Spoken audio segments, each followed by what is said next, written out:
Welcome to Tenor Tech, where I solve the problems you didn't even know you had.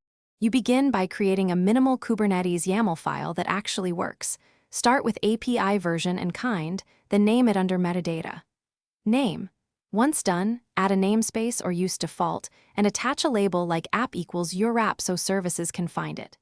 Next, declare spec basics, replicas and selector, and scaffold a pod template with containers array.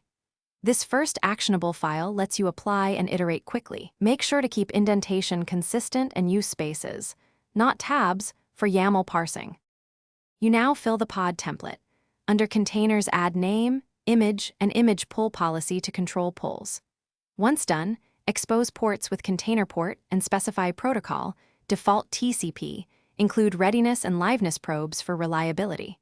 Also attach env variables or secrets with env, and mount persistent storage via volume mounts tied to volumes. This middle stage ensures your workload runs correctly and persists data. Make sure to match volume names exactly and keep probe timings realistic to avoid false failures. You finish by validating and deploying. Run kubectl apply f your file. YAML and watch resource creation.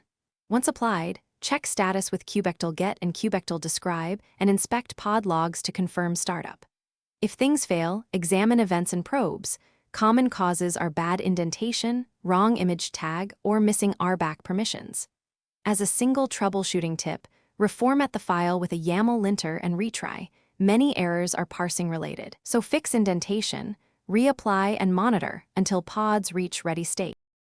Thanks for watching. Subscribe to keep your life in tune.